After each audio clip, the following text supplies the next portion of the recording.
अभिनंदन है, स्वागत है। जैसा कि पता है कि हर साल के भांति इस साल भी इस्कॉन पटना भगवान जगन्नाथ की रथ यात्रा 7 जुलाई को आयोजित कर रही है। तो इसी के उपलक्ष्य में आज हमने संवाददाता सम्मेलन आयोजित किया है, प्रेस कॉन्फ्रेंस आयोजित किया है। और हमारे साथ हमारे इस्कॉन के president his grace Krishna Kumar Das ji हैं, जो आपको विस्तृत पढ़ना रथ यात्रा मार्ग, रथ यात्रा की तैयारी, रथ यात्रा का कहाँ से आयोजन होगा, मुख्य आकर्षण क्या होगा, ये सब विस्तृत जानकारी देंगे।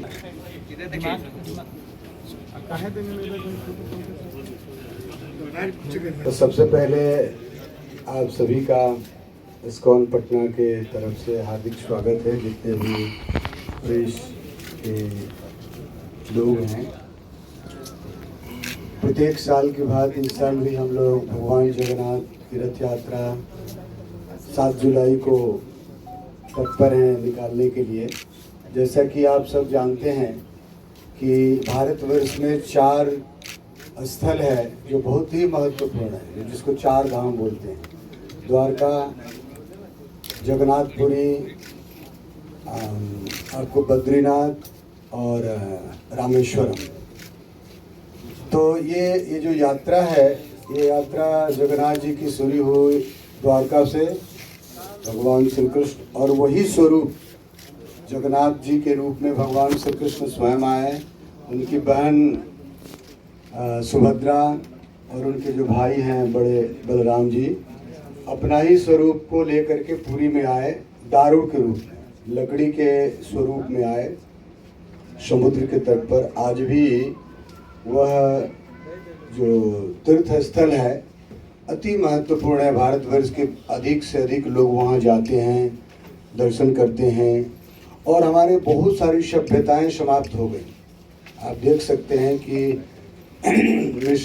अलग अलग सभ्यताएं थी जो हमारे यहाँ आए, सब समाप्त हो गए, लेकिन ये सभ्यता कभी समाप्त नहीं हुई। ये सबसे बड़ा महत्वपूर्ण है कि भगवान जगन्नाथ पहले भी थे, आज भी हैं और कल भी रहेंगे। जो जगत के नाथ हैं, यानी जगत के मालिक है, वो कभी समाप्त होने वाला नहीं है। उनके द्वारा जो चलाया गया अभियान है, जो प्रचार है, जो लीलाएं हैं, वो समाप्त नहीं होगी। चाहे दुनिया के कोई भी लोग आ जाएं भारतवर्ष में, उसको किसी तरह से तहस नहस करने का भी प्रयास करें, संस्कार सभ्यता को, लेकिन यह मिटने वाला नहीं है। इसलिए यह प्रथा पुरी में जब से प्रारंभ हुई, राजा इंद्रदुम्न ने बनाया था उस मंदिर को, और वो परंपरा आज भी है। और शुक्ल पक्ष आषाढ़ जो है द्वितीया को निकलता है रथ वहाँ से भी। और यहाँ भी हम लोग पटना के बाद पुरी, लगभग हम लोगों का 2000 से शुरू किए थे, ये 24 है। 24 वर्ष खूब आप लोगों के सहयोग से, सभी यहाँ के जनता के, हमारे भक्तों के सहयोग से काफ़ी प्रचलित रहा है बिहार में पटना रथ यात्रा का। और हम हर साल इसको आगे बढ़ाने की सोचते हैं। इस बार हम लोग बेली रोड में जाएंगे और सब कुछ जैसे शुरुआत करते हैं हमारे दीप प्रज्वलन करके, झाड़ू लगाने के लिए जो परंपरा है जिसे राजा ने लगाया यहाँ के, तो उसमें भी अधिक हमारे मुख्य अतिथिगण इस बार आएंगे। और अधिक से अधिक भक्त लोग जो कीर्तन करने वाले हैं देश विदेश के, वो लोग भी आ रहे हैं। और भाग लेने वाले भी लोग, क्योंकि बेली रोड बहुत चौड़ा है हम लोगों के लिए, भगवान जगन्नाथ के लिए बहुत सुंदर मार्ग है। और संयोग से जितना प्रसाद हम लोग वितरण करते थे उससे जस्ट डबल हम लोग सब चीज़, अधिक से अधिक रास्ते में 2 से 2.5 लाख लोगों का हम लोगों ने अनुमान किया है कि इस बार आएंगे, प्रसाद वितरण की जाएगी। और रास्ते में अनेक लोग, पहले 10-20 लोग करते थे, इस बार भी करीब 40-50 लोगों के द्वारा आरती होगी, पूजा होगी, और भगवान जगन्नाथ के को स्वागत किया जाएगा रथ का, भक्तों के द्वारा, हमारे गणमान्य आजीवन सदस्यों के द्वारा।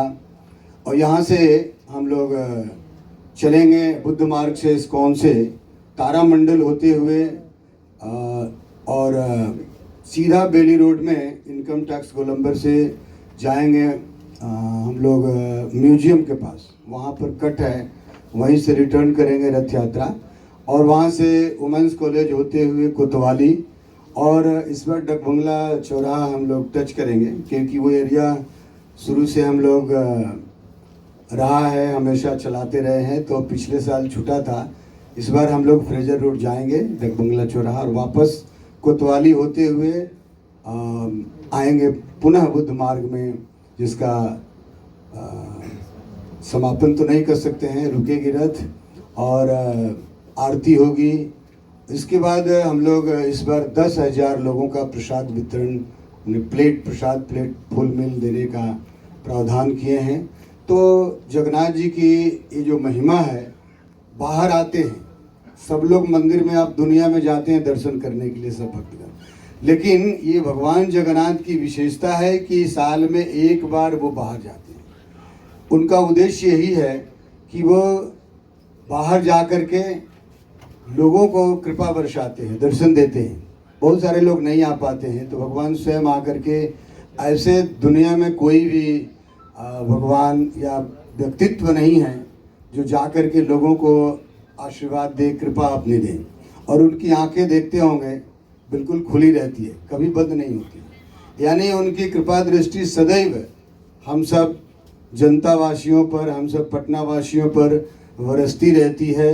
इसी कारण से हम लोग ये इस्कॉन अंतर्राष्ट्रीय श्री कृष्ण भावनामृत संघ बिहार का गौरव वैदिक संस्कार केंद्र के द्वारा ये शुरू से रहा कि भगवान जगन्नाथ की भी कृपा सब लोगों पर बनी रहे।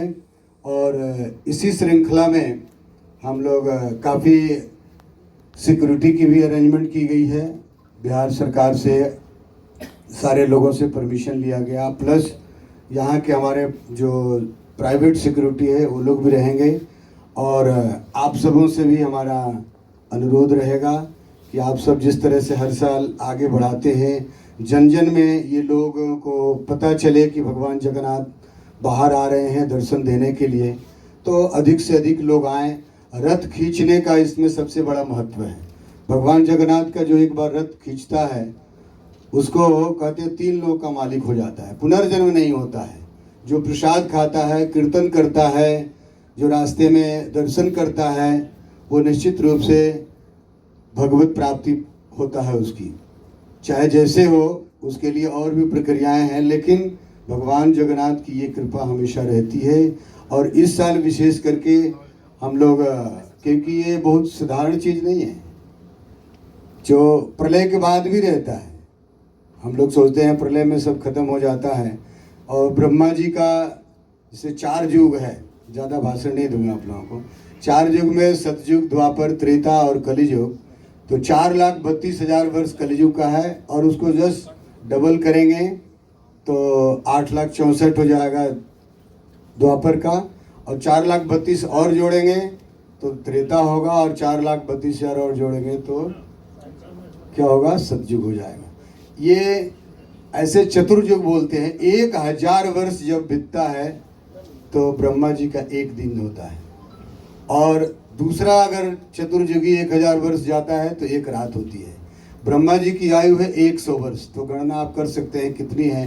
फिर भी ब्रह्मा जी के द्वारा जो स्थापित किए गए, ये अभी भी है, पहले भी था और बाद में भी रहेगा। तो भगवान जगन्नाथ की असीम कृपा है, जगत के मालिक हैं, और उनकी सेवा में हम सब मिल कर के इसको जन जन पर, आज इस्कॉन पूरे दुनिया में भगवान जगन्नाथ की कृपा को ले गया, और आज 7 तारीख को पूरे दुनिया में आपको दिखेंगे भगवान जगन्नाथ, देश विदेश के हर गलियों में।